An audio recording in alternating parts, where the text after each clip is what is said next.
اس ذکر کے ساتھ ہمیں فکر امام حسین نصیب فرما دیا اور ان کے مقصد کو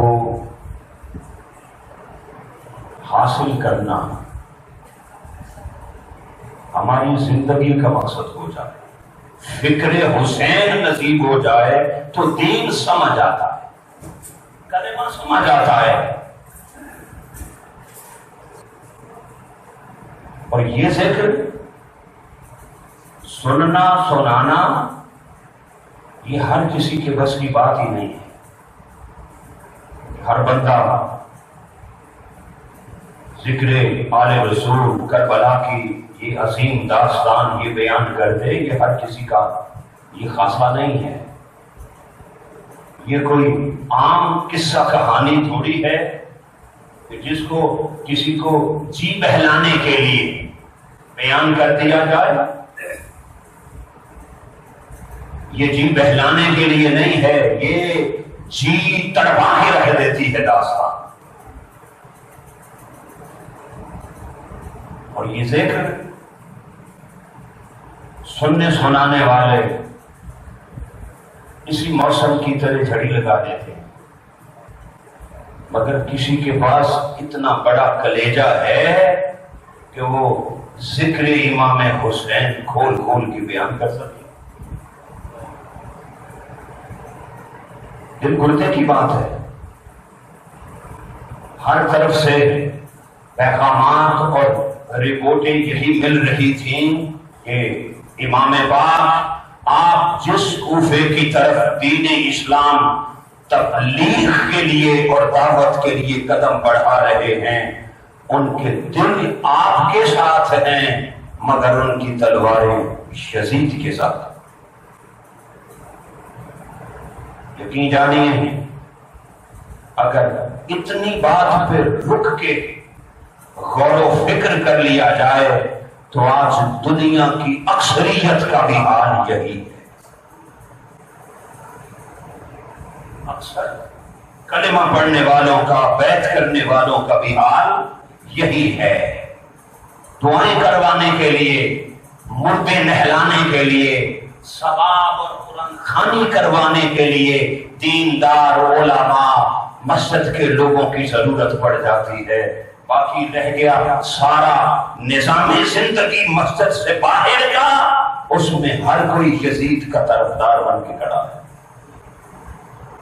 لوگوں امام حسین بصر سے سمجھ نہیں آتے، مقام حسینیت کیا ہے اسے سمجھنے کے لیے بصیرت کی ضرورت ہے۔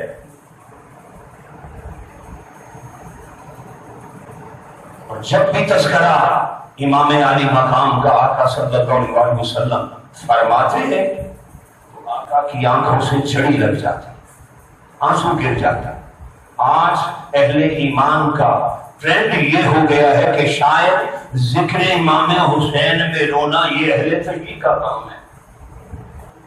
غم حسین زندگی کے سارے غموں کو دھو ڈالتا ہے کہ غم حسین میں بہ جانے والا آنسو اسی طرح اللہ قبول کرتا ہے جیسے اس کے خوف سے ڈر کے کوئی بخشش کے لیے آنسو بہاتا ہے، اور وہ آنسو گرنے سے اس پہ دوزخ کی آگ حیا ہو جاتی ہے اور گناہ دھل جاتے ہیں۔ ارے گناہوں کی بخشش کے لیے اور گناہوں کو دھو ڈالنے کے لیے غم حسین میں بہ جانے والا ایک آنسو ہی کافی۔ یہ باطن کا تزکیہ کر دیتا ہے، وہ پاک ہستیاں ہیں، وہ پاک ہستیاں ہیں، ان کا تذکرہ لوگوں کو پاک کر دیتا ہے۔ نبی مکرم صلی اللہ علیہ وسلم تشریف فرما ہے، ایک ران پہ اپنے بیٹے حضرت ابراہیم کو بٹھایا اور دوسری طرف امام پاک کو بٹھایا ہے۔ جب دونوں شہزادوں سے پیار آقا فرما رہے تھے، جبریل امی آ گئے، سلام عرض کیا اور عرض کیا باری تعالیٰ اللہ کی منشا یہ ہے دونوں میں سے ایک رکھ لو، ایک کو ایک پہ قربان کر دو۔ یہ کربلا میں امام حسین کی قربانی اس لیے عظیم ہو گئی ہے کہ آقا صلی اللہ علیہ وسلم نے اپنا بیٹا ابراہیم بھی امام حسین پہ قربان کیا ہے، مگر یہ امام حسین اس وقت جان گئے تھے کہ نانا باپ اپنا ابراہیم میری محبت میں قربان کر رہے ہیں، نانا کربلا میں اپنا 6 ماہ کا اصغر تجھ پہ قربان کر دوں گا۔ یہ تو بچپن سے سودا ہو رہا تھا، ساری تربیت فرمائی جا رہی تھی، اپنے ارشادات سے امام حسین کی آقا تربیت فرما رہے تھے۔ امام حسین کی فکر رسول تھی، ان کی دعوت رسول تھی، ان کی اذیت رسول تھی، ان کی محبت اور عشق مصطفیٰ ہے۔ اس لیے ابراہیم کو میں حسین پہ قربان کر رہا تھا۔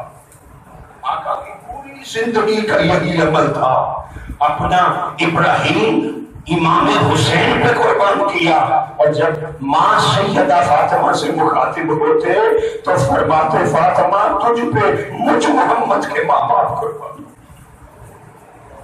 میرے ماں باپ فاطمہ تجھ پہ قربان ہو اور میری اولاد تیرے حسین پہ قربان ہو۔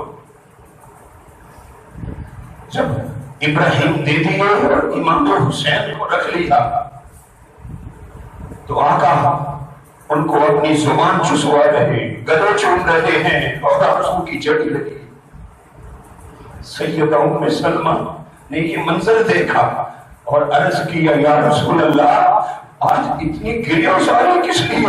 فرمایا ابھی جبریل امین آئے تھے اور مجھے فرما گئے ہیں کہ دونوں میں سے ایک رکھیں، میں نے ابراہیم دے دیے، حسین رکھ لیے، اور جب حسین بچا لیے تو جبریل امین نے اللہ کے اذن سے مجھے اس میدان کربلا کی مٹی ملا کے دکھا دی اور فرمایا مصطفیٰ جس حسین کو رکھ رہے ہو آپ کی امت کا ایک نافرمان اور ظالم طبقہ آپ کے اس نواز حسین کو کربلا میں شہید کر دے۔ ذکر حسین پہ آنسو گر جانا یہ بھی مصطفیٰ کریم کی سنت ہے، گناہوں کی بخشش کا ذریعہ ہے، باطن کا تزکیہ ہے، یہ کوئی جرم نہیں ہے، یہ دکھ سے آنسو نہیں ہے، یہ امام عالی مقام سے محبت کے آنسو ہیں جو مصطفیٰ بقایا کرتے ہیں۔ یہ قربت کے آنسو تھے، یہ محبت کے آنسو تھے، یہ عشق کے آنسو تھے، یہ کوئی ماتمی آنسو نہیں ہے، بولے نا، یہ حرام نہیں ہے، یہ صبر کے منافی نہیں ہے، یہ ان کی مظلومیت کے لیے ہے۔ حرم سے بڑھ کے تو کوئی امن والی جگہ نہیں ہے نا، بولے حرم سے بڑھ کے تو کوئی امن والی نہیں ہے، مگر حسین کو کتنا ستایا گیا ہے، ایک خلیل اللہ کا بنایا حرم اور ایک حبیب اللہ کا بنایا حرم، ان دو حرمین کے اندر بھی نواسہ رسول امام حسین کو چین سے رہنے نہیں دیا۔ اب مدینہ سے ہجرت فرما کے بتا ہے، وہ حج جیسی عظیم عبادت، یہ ادھر ہونے والی قربانیاں چھوٹی قربانیاں تھی، ان کے نام وفدیناہ بذبح عظیم لگ چکی تھی، کیونکہ انہوں نے بڑی قربانی کرنی تھی، اس لیے یہ حج چھوڑ دیا۔ اور حج کا مطلب تو زیارت ہی ہے نا، زیارت کرنا، لغوی معنی، ادھر گھر کی زیارت تھی، ادھر گھر والے کی زیارت۔ شہید کا جب لگتا ہے وہ شہادت آتا ہے، جب شہید کی گردن کٹ رہی ہوتی ہے تو سامنے جلوہ حقیقی ہوتا ہے، اور اس جلوے کو دیکھ کے اپنا تن من دن کٹا دیتا ہے، اللہ کی بارگاہ میں حاضر ہو جاتا ہے اور اللہ اسے پوچھتا ہے کیا میں نے جو تجھ سے وعدہ کیا تھا پا لیا ہے؟ اور وہ عرض کرتا ہے ہاں باری تعالیٰ، مگر ایک عرض یہ ہے مجھے ایک بار پھر بھیج، میں اسی طرح تیری راہ میں پھر کٹ کے آ جاؤں۔ وہ لمحہ، وہ منظر، وہ ساعت اس کے لیے اتنی محبوب ہو جاتی ہے تو پھر جنت میں بھی اسے سکون نہیں ملتا. وہ اللہ سے یہی عرض کرتا ہے مجھے بار بار دنیا میں بھیج اور میں بار بار سر کٹا کے تیری بارگاہ میں آتا رہا. امام علی مقام جب کربلا پہنچ گئے پانی بھی بند ہو گئے. یہ ہے راہ شریعت. یہ ہے جو لوگ دائیں بائیں سے ہیلے بہانے کر کے یزید کو جنت میں گسیٹ کر لے جانے کی کوشش میں ہیں. وہ صرف شریعت کا یہی اصول بتا دیں. آپ قربانیوں کے جانور ذبح کرتے ہیں تو کرنے سے پہلے تمہیں مصطفیٰ کی سنت بتائی جاتی ہے اسے پانی تو پیش کر لو, اسے پانی تو پیش کرو پہلے. اور کرتے ہو یا نہیں کرتے, وہ پیے یا نہ پیے.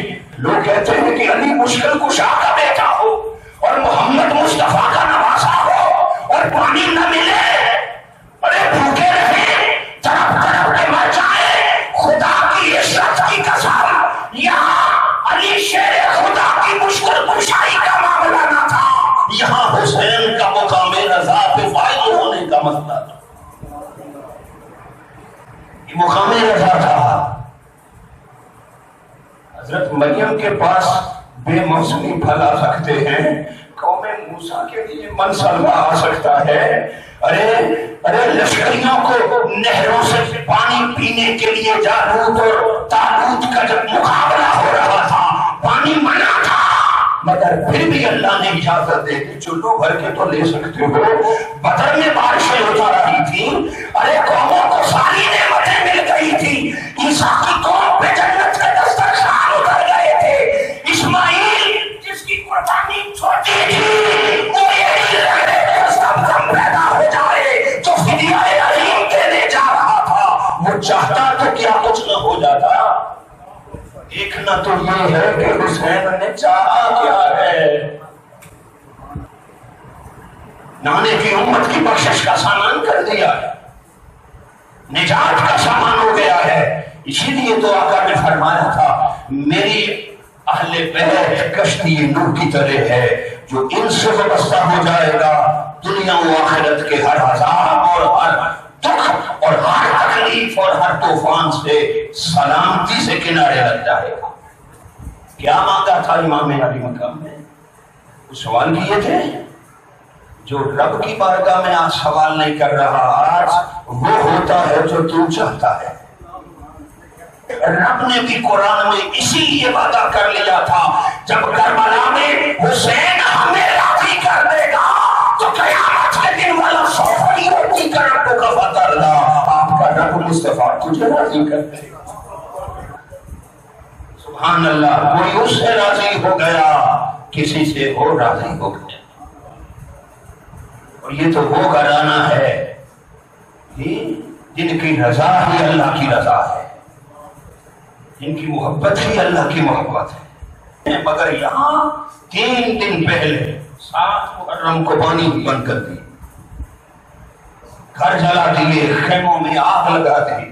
یہ باتیں آپ کے اوپر اثر انداز اسی لیے نہیں ہو رہی کہ ایمان پہ بڑی گرد پڑ چکی ہے.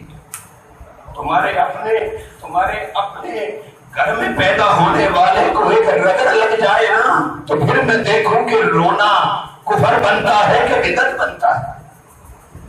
یہ باتیں ہمیں آل رسول سے جوڑ دینے پہ گناہ لگتی. اور شہادت مطلب یہ کہ گواہی دیتا ہے, شہید گواہی دیتا ہے.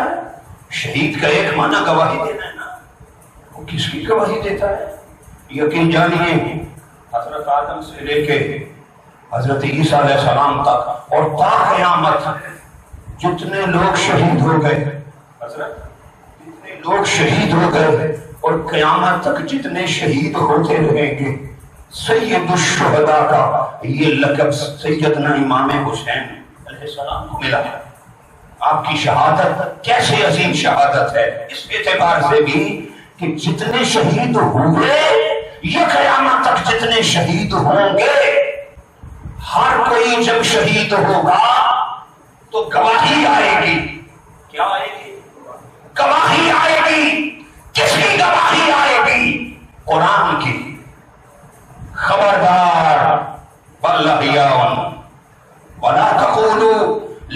يقتل في سبيل الله اموات بل احیاء، آدم سے لے کے قیامت تک جو شہید ہو گئے یا قیامت تک ہوتے رہیں گے، ان کی شہادت پر ایک ہی شہادت آئے گی تو قرآن بولے گا خبردار میں مردہ نہ کہنا یہ زندہ ہے، مگر کائنات کے اندر ایک ایسی عظیم شہادت امام حسین کی ہے، سر کٹا کے قرآن نے بولا، حسین خود بولا ہے کہ لوگوں قرآن نے جس کو سچا کہا ہے آج میں گواہی دیتا ہوں یہ قرآن بھی سچا ہے،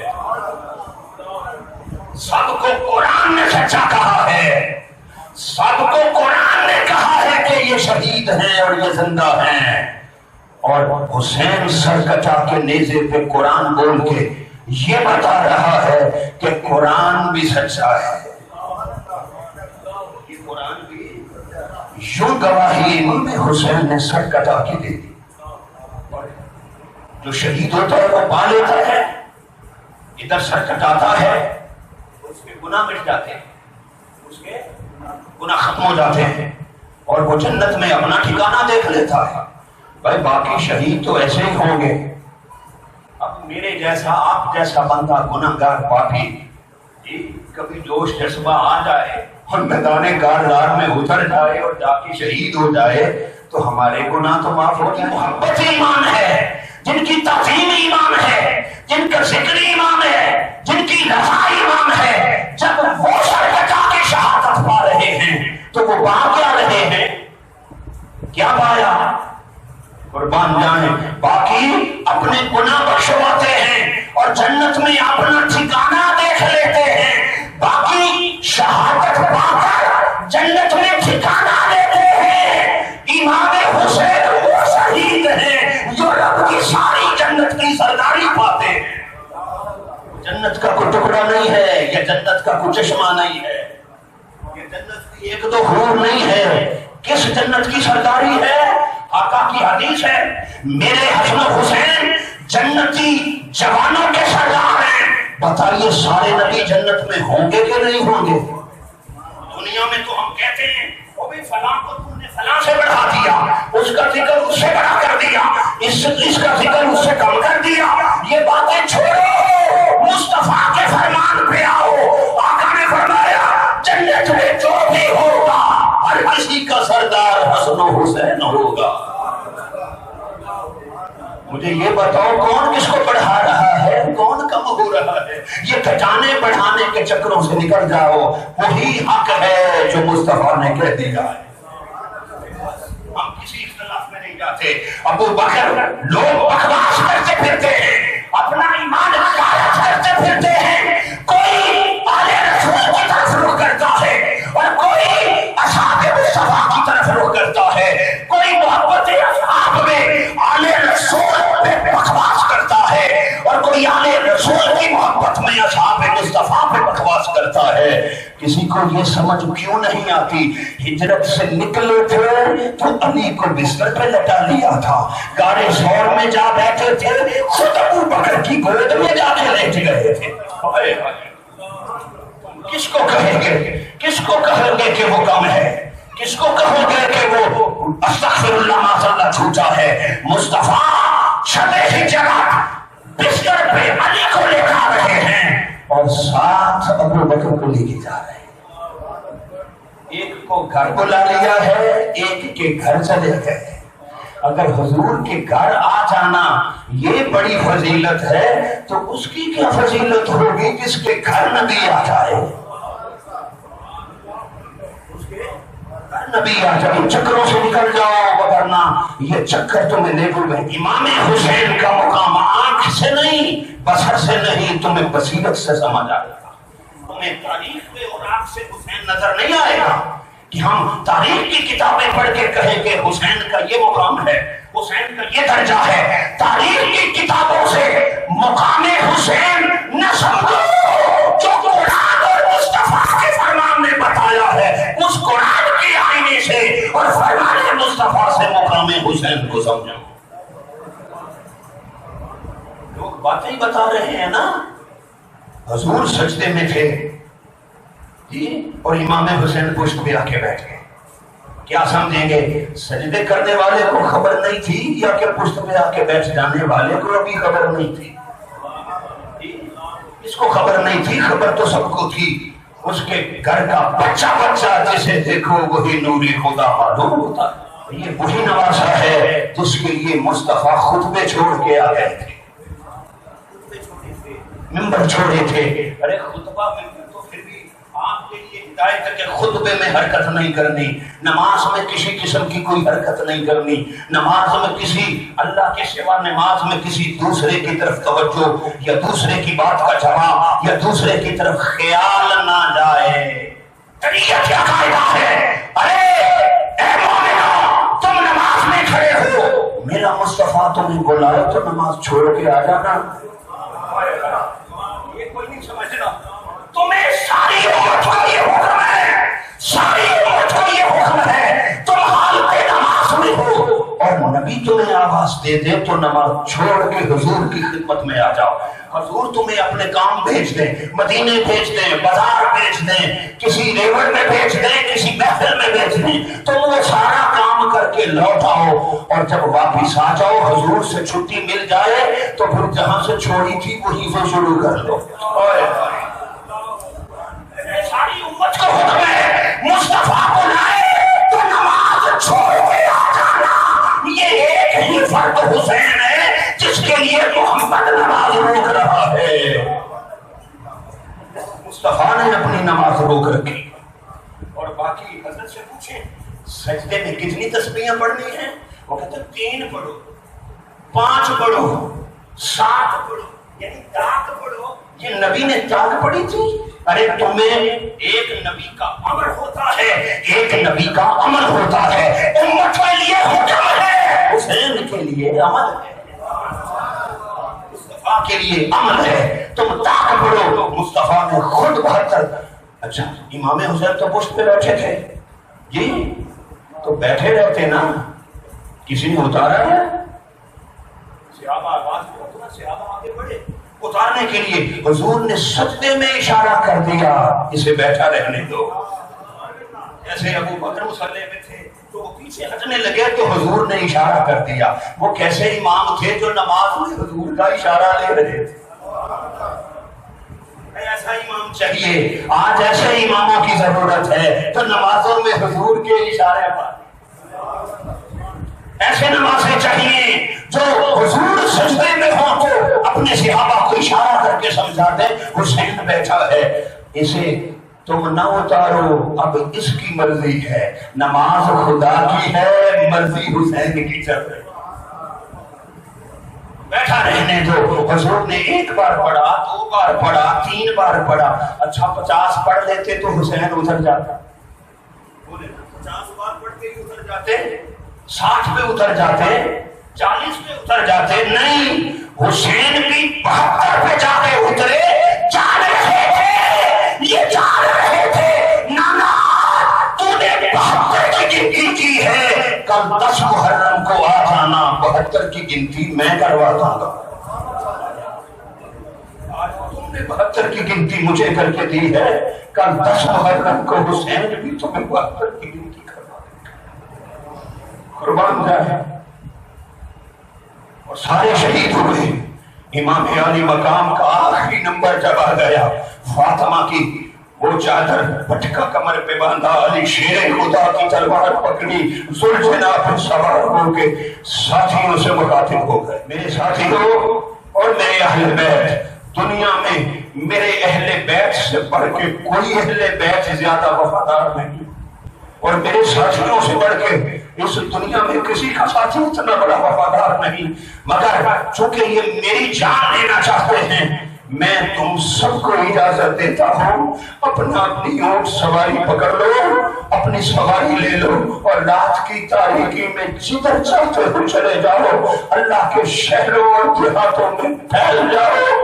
کل قیامت کے دن جب خدا اور مصطفیٰ پوچھیں گے، میں تمہیں چھڑوا دوں گا اور تمہاری شکایت نہیں ہونے دوں گا. تمہیں اجازت ہے چلے جاؤ.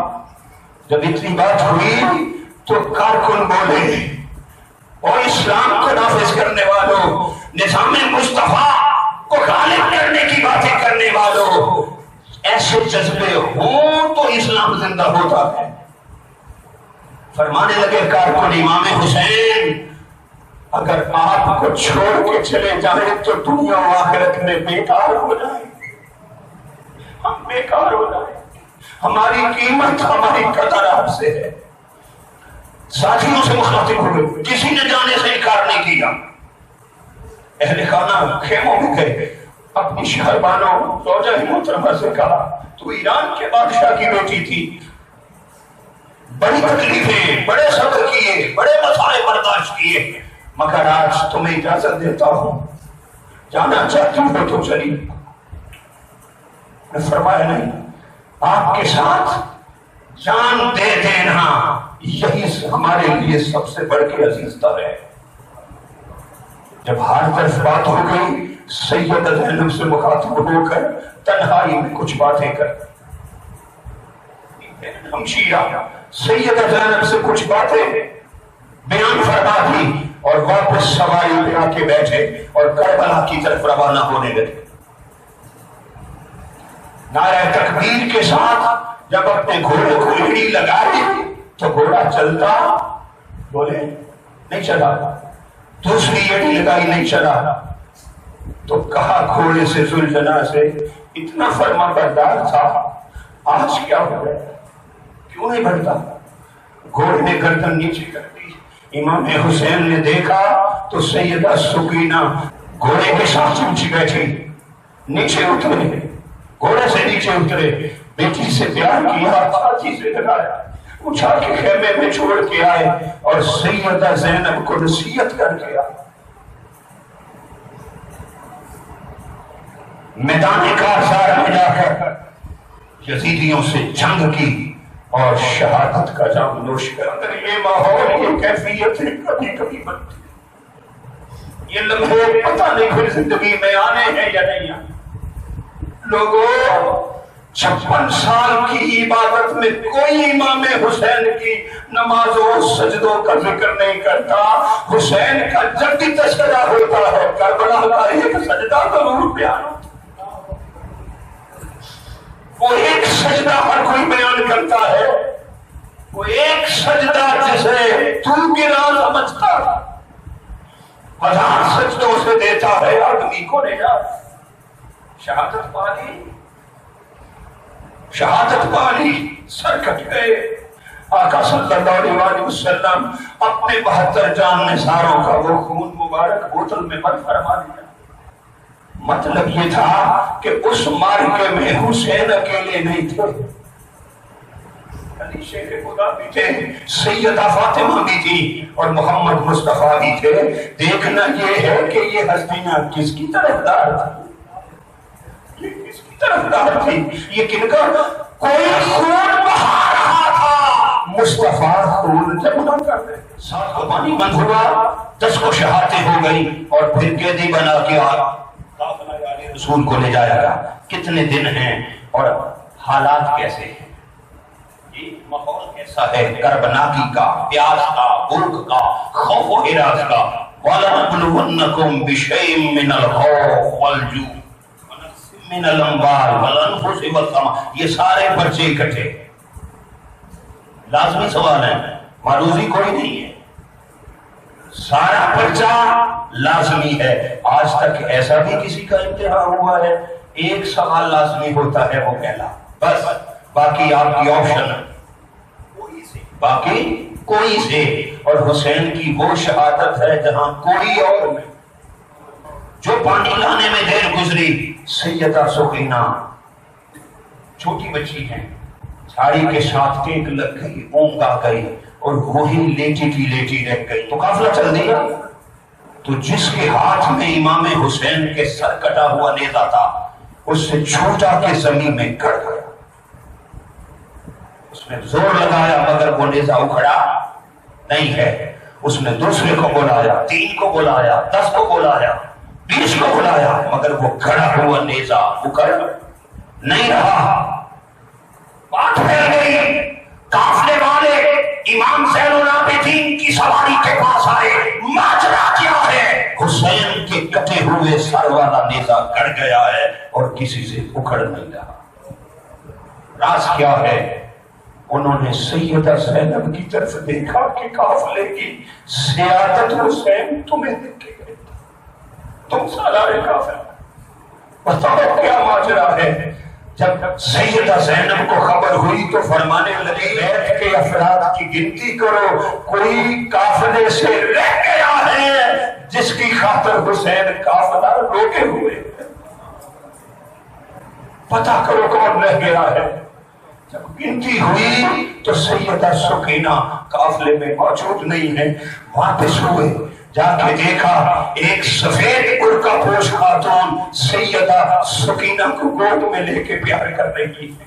سیدہ زینب پہنچی، امام زین العابدین پہنچے، سیدہ سکینہ کو پکڑا، پوچھا آج کے دن کوئی پرسانے حال نہیں تھا، کوئی پوچھنے والا نہیں تھا، کوئی ہمدردی کرنے والا کوئی نہیں تھا، اس میدان کارزار میں مسافری میں تم کون ہو؟ چہرے سے نقاب پلٹ کے کہا تمہاری ماں فاطمہ ہوں، تم سکینہ کو تنہا چھوڑ گئے تھے، میں جنت سے اتر گئے اپنی سکینہ کو سنبھالنے اور تنازع دے۔ کوئی ان کی مظلومیت کا کیا تذکرہ کرے، کوئی ان کی قربت و عظمت کا کیا تذکرہ کرے، بس ان کا غم میں رونے والا بہنے والا ایک ایک آنسو تمہیں قیامت کے دن اس کی قیمت دے گا۔ اللہ رب العزت ہمیں آل رسول کی وہ فکر دے دے، وہ محبت دے دے، وہ سوچ دے دے، اور ان کے ساتھ ہم وفا کی۔ اس وقت تیریں تلواریں چل رہی تھی، آج آل رسول پہ ان کی عظمت کے خلاف زبانوں کے تیر چل رہے ہیں، قلموں کے تیر اور نیزے چل رہے ہیں۔